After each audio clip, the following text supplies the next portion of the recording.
Welcome back, 1570 AM WNST. My next guest is our very own Luke Jones. Luke, welcome in.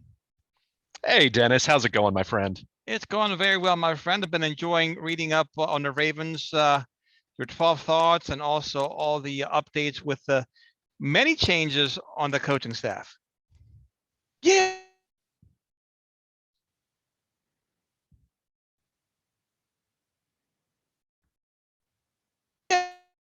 And some of the other names had trickled out. Or is the most high profile as it pertains to interest here in town. Certainly some other coaches on that list, experience. A couple guys coming from the Miami Dolphins, which I thought was interesting. But Zach Orr, and I think I'd be remiss if I didn't mention it. And I think I'm working on it at BaltimorePositive.com.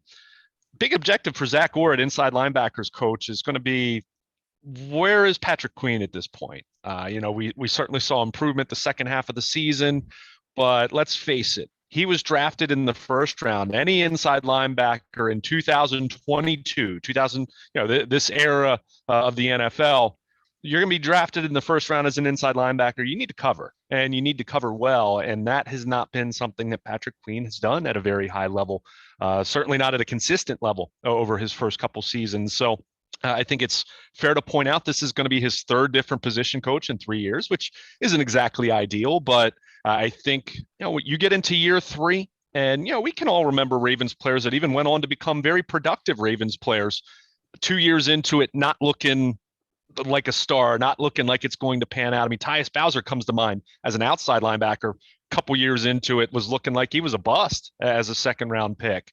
So some guys, it does take a little more time, but get to year three, year four, especially for a first round pick, it's time to figure it out. So I can't help but look at Zach Orr and say your biggest objective is getting Patrick Queen playing at a higher, more consistent level. But, all these guys have varying goals. I think you look at Rob Leonard, Dafe Owe's development, very encouraging rookie season, but you want to see more, and that's understandable. So, as much as these position coach hires became official on Wednesday, certainly, wasn't exactly big news in terms of reporting. Now it's just a case of how are they going to pan out, and you hope that these guys can be positive contributors. And usually, when you talk about position coaches, if you're not noticing them and talking about them, that usually means things are going pretty well. So that's what you hope for these new additions on John Harbaugh's staff. Also, the Ravens hired a new head athletic trainer in Adrian Dixon. He replaces Rod Medlin, who's going to transition to a new role on the Ravens training staff. But he's coming from the Tennessee Titans, who have been a traditionally very hard-nosed team, very tough team. But they were also snake-bitten by a plethora of injuries this past season. Yeah, and I think what's interesting to note here, and I've had some people ask questions, and I saw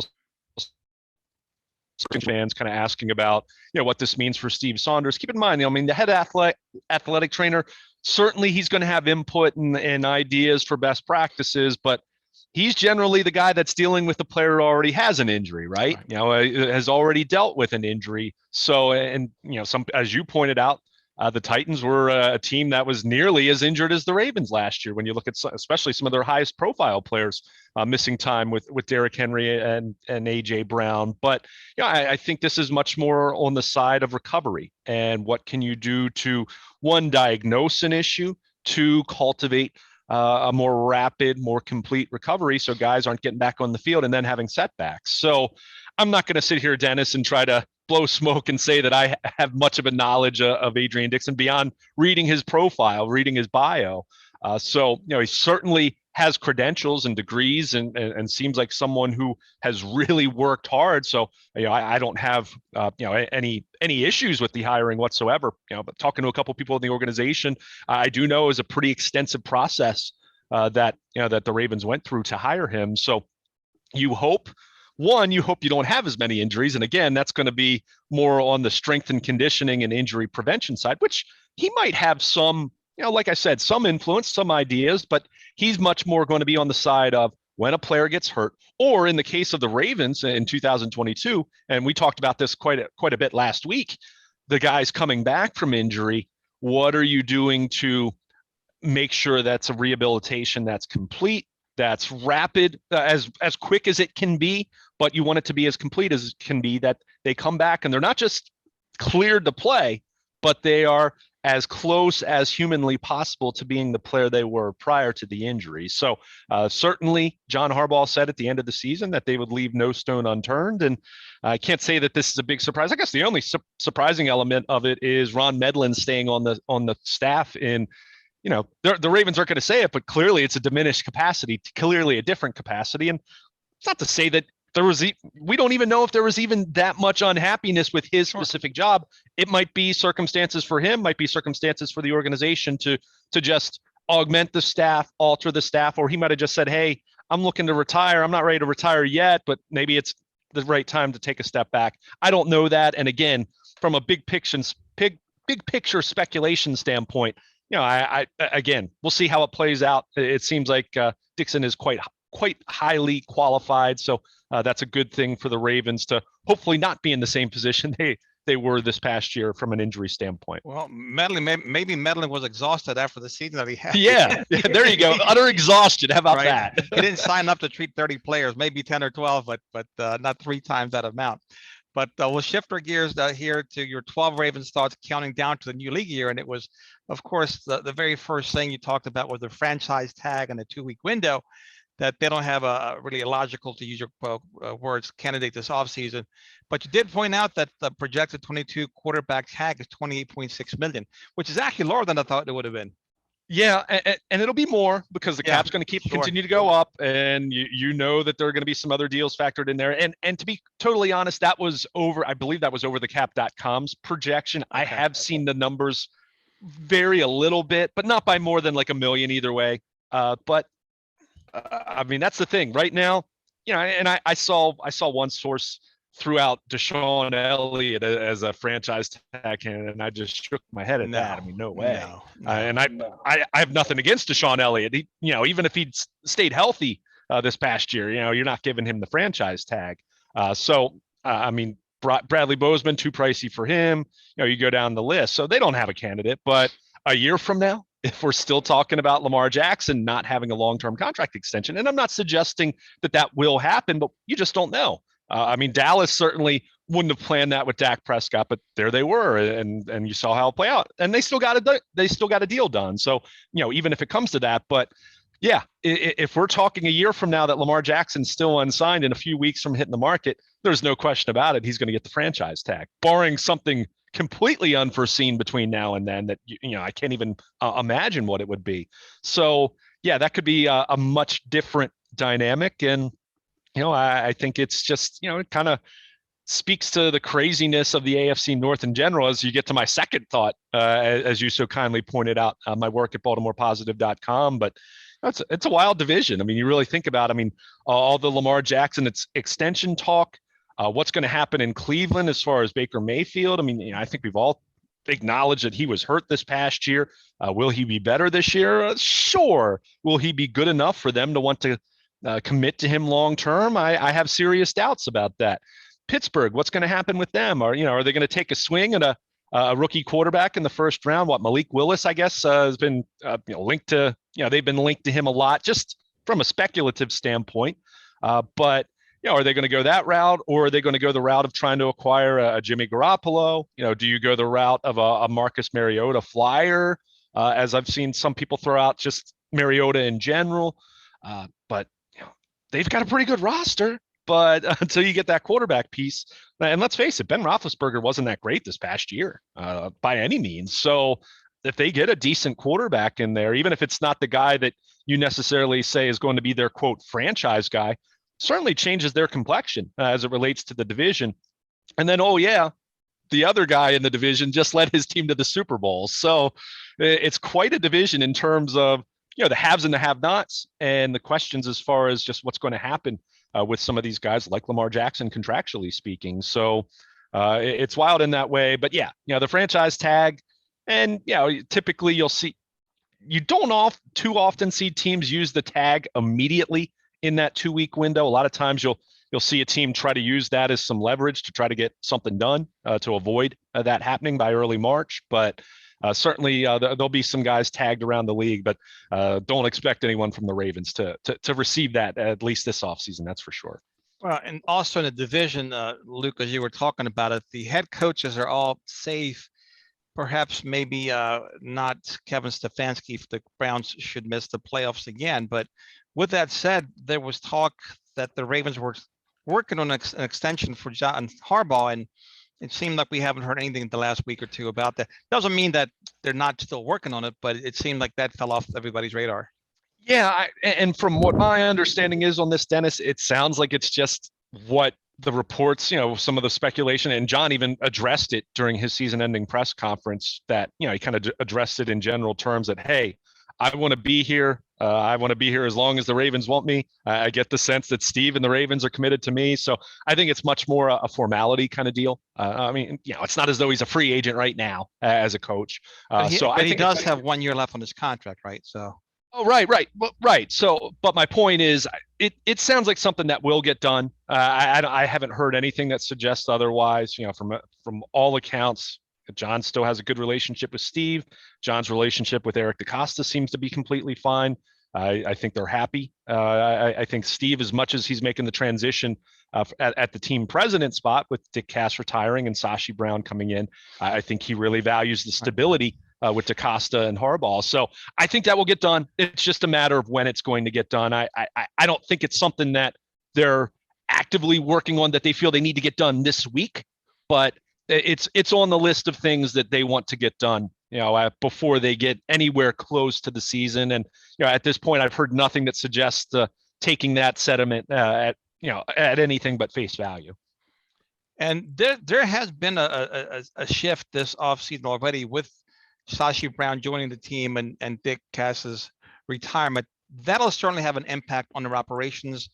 Not sure that Brown's going to be involved in, maybe draft picks, et cetera, but he actually did a good job playing Moneyball in building the Cleveland Brown roster into one of the most talented rosters in the league. So I know the Ravens fans are, well, he came from Cleveland, he must be terrible. I don't subscribe to that theory. I've seen plenty of good people work for poor organizations and have their hands tied, et cetera, and undermined by the ownership. Where in this case, I would think his voice would be welcome when it comes to assessing talent and making certain moves. Yeah, it'll be interesting to see how that evolves. I mean, the Ravens made very clear. In fact, they sent out an addendum the second day, the day after they announced it. I remember they announced it on a Friday evening. Another one of these weird Friday evening announcements, which I didn't really get that because this was good news. I mean, Dick Cass is retiring and he's entitled to that. And you just hired the second black team president in NFL history. And and this happened right around the same time that the lawsuit came out with Brian Flores. I would think the league probably would have said, hey, couldn't you put this out at a time where it would have got more attention? Help us out a little bit here. But that's Dick Cass, so I think that's Dick Cass not winning the I think so too. Right? But I think so. Right, I think so too. But but they made it very clear he's not going to be involved from a football standpoint. He's in charge of all non-football. From what my understanding is, Dennis, and I don't know this for sure, but from what I have heard, I don't think Eric DeCosta and Sashi Brown knew each other, or if they did not know each other very well. Okay. So my guess on it is you're not going to see him, at least to start out, with any involvement whatsoever on the football side. I think one thing that Steve Bisciotti made clear in his statement that came out, what was that? Maybe Monday morning, that Monday morning after the news came out at the start of the weekend that they were making this transition. But he said directly that Sashi Brown, Eric DeCosta, and John Harbaugh all answer directly to him. So that to me, and we know that the football side has always been a collaborative side. I mean, it's never been a case where John Harbaugh answers directly to Eric DeCosta, who answers directly to Steve Bisciotti. It's always been a more collaborative approach. And as much as that can be problematic in certain settings, it seems to have worked very well for the Ravens. So who am I to question that? But I think with that kind of wording makes it clear that Sashi Brown's going to be much more on the business side. Now, does that evolve over time as Eric and Sashi and John develop more of a relationship? Maybe, but at this point, that's pure speculation. And again, I'll take them at their at face value for what they've said, that he won't be involved from a football standpoint. And again, from what I understand, with Eric not having any previous relationship with Sashi Brown, would kind of lead you to believe that probably not going to be a case where it would be wise for him to come in and start stepping on toes, talking about draft picks or things like that, at least early on before these guys have built a relationship. Yeah, let's not forget that Ozzie Newsome is still in the building, right? He still has an office down the Right. hall, and Yeah. I'm sure Ozzie, yeah, he'll gives his opinion, and he should. Yeah, I'm Sure. sure the opinion is very valued, maybe for tiebreakers or just as a standing board for these younger gentlemen. No question. I mean, and that's, I mean, as much as, the Ravens have had so much success over the better part of, 2+ decades now, many more highs than lows, that's for sure. Yeah. They've really valued their people in terms of giving them a voice. And, you look at the individuals who have left, have gone on to coach or to be a GM elsewhere. Scouts who have taken more high-profile jobs elsewhere, and even some like George Koskinas who have come back. So their voices are valued, and again, it's always been more of a collaborative effort. And that's not to say that Eric DaCosta or Ozzie Newsome before him didn't have to make a final call, but it's been a good chain of communication for the most part, with very few exceptions, and I think that's led to so much success, led to them being so successful with the draft for the most part and being successful overall. So I think it will be interesting, though, when you are changing the dynamic of going from someone who's been your team president for, let's face it, from the end of the Art Modell era to transitioning to Steve Bisciotti. I mean, Dick Cass was the big hire at that point in time. And you see everything he's been able to oversee over the last 2 decades, or close to it anyway. So it will be a transition and an adjustment. And as much as you can say, well, we'll separate the football from the business side, you also know, Dennis, the business side has to run well in order for that not to impact the football side in a negative way, which is something I've talking about the Orioles with the new regime. And as much as I buy into Mike Elias and Sig Mejdal and the baseball ops side, the business side still concerns me so much, wondering if that's going to hinder them in being able to complete this rebuilding process. So they're always related, even when you try to make to separate those two. But to go back to your original point, I'm guessing Sashi Brown's going to have plenty to worry about beyond football input, at least for the foreseeable future. Like I said, as they all get to know each other better, maybe he will have some ideas that will at least be thrown out there in a sounding board standpoint. Well, he'll definitely have different ideas than Dick Cass. He'll have different energy as a younger person, and that's not diminishing any of Dick Cass's accomplishments. But sometimes, when you have change like that, it could be positive as well as negative. But he's very, very highly regarded, and you have to think that Steve Bisciotti knows how to interview people and get the best people around him. Yeah, I mean, it's a really important hire. I mean, Nestor and I kind of went back and forth about this a couple of weeks ago. I mean, I don't think most fans, and talking about the fans who aren't necessarily consuming Ravens content 7 days a week, 12 months a year, 365 days, like more so the people that are really excited during football season and they're paying attention to the games and clearly they're invested and they go to games. I'm not sure how many of those fans really take that much of an interest. I mean, did they know Dick Cass? Yes. Right. Did they know intimately what he was responsible for in the organization? Probably not, but that doesn't mean it's not an important hire. And certainly at a very critical time too, when you consider, there's a new lease that's going to be coming up here in the next several years that they need to get done. And I think you're seeing it, I've seen some chatter with, coming out of Nashville about the Titans of potentially wanting a new stadium. And, you kind of look at that late 90s, early 2000s era of stadia in the NFL, which was such a boom. And, it's a big reason why the Browns came to Baltimore in the first place. But, I think there are going to be some clear objectives and discussions and guidance and some negotiations even going on in terms of how they make the stadium, which is now 24 years old, how they keep that viable as it pertains to NFL markets and as it pertains to what owners like to see out of NFL stadiums. So we'll put aside the publicly funded debate and all of that, because I have very strong opinions about that, even as someone who depends on sports for my livelihood. But will be interesting to see how that plays out here over the next few years. And we'll be very critical because, as much as they had put in renovations with the stadium, you have to think there will be more coming in the not too distant future if the Ravens and Baltimore and the stadium authority want to keep this a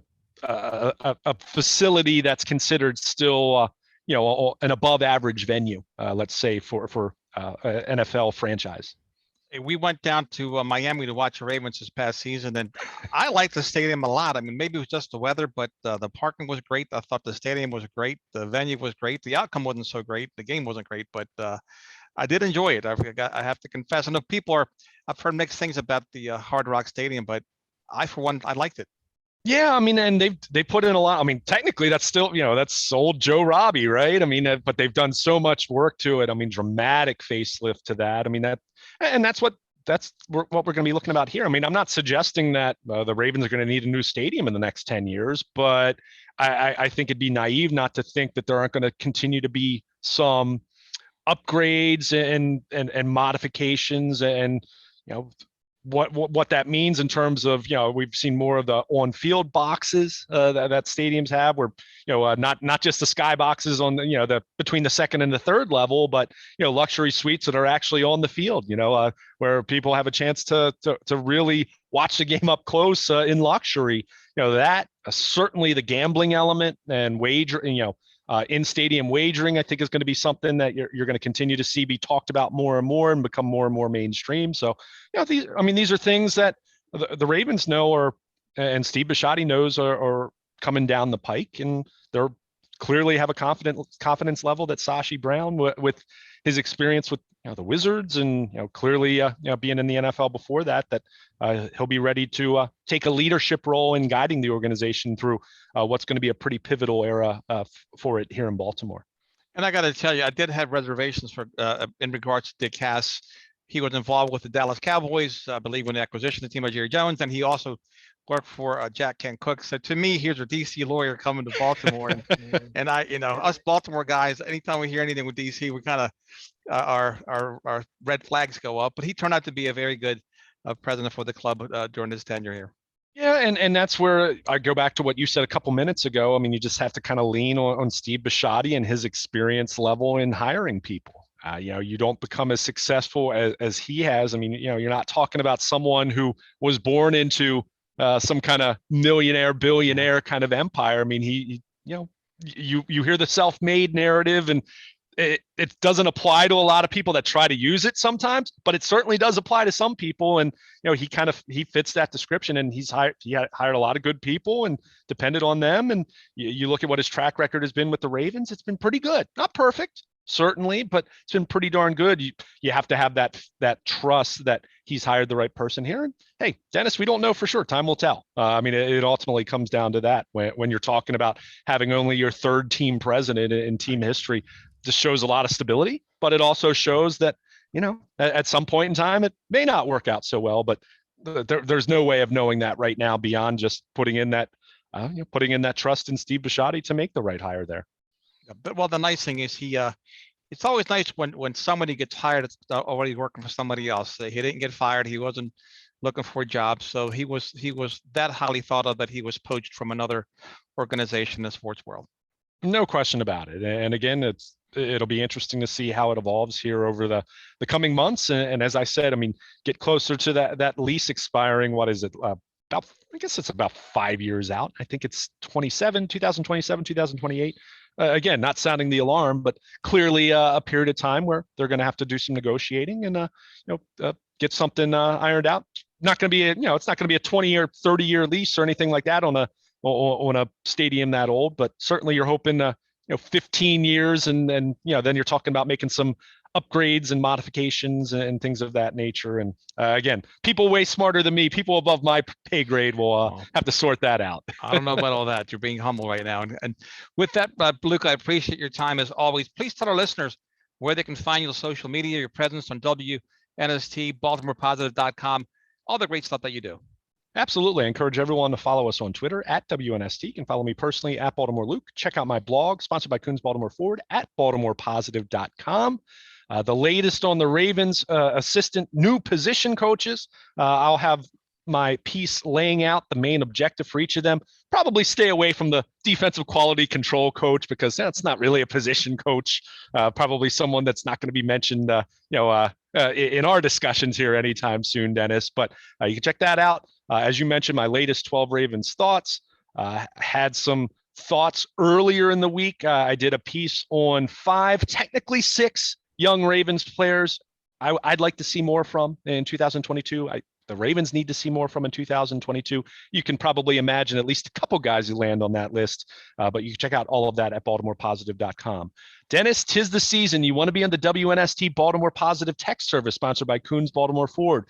We are at that point of time where at any moment the Ravens could be releasing someone as a salary cap casualty. At any moment, the Ravens could be striking a long-term contract extension to prevent one of their free agents from hitting the open market. And certainly as we get into the start of the new league year, closer to mid-March, we will have any significant local sports news, as well as Ravens signings, Ravens departures, cuts, trades, anything of that nature of significance sent directly to your mobile device via the WNST Baltimore Positive text service, sponsored by Coons Baltimore Ford.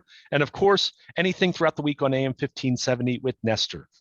As we get closer to free agency, any introductory press conferences from Owings Mills, any Ravens players or coaches Zooms, check out all of that at BaltimorePositive.com. All right, my friend. Always fun talking to you. You know what? I forgot to cover the offense this week, so it'll give us just some more material for next week. There you go. Yeah, well, we didn't touch on that, but I think certainly we'll have another, should have another week, maybe 2, before things really start to pick up. As we talk next week, hey, be in the midst of the combine. I'm not sure there'll be any major headlines as it pertains to the Ravens, but certainly we're counting down to business picking up. How about that? Hey, sounds like a lot of fun to me. Look forward to our future segments together. Sounds great, Dennis. Have a great weekend. We'll talk next week. You too. Stay well, my friend. There he goes. Luke Jones here, 1570 AM WNST. We'll take a quick break. Come back right after this.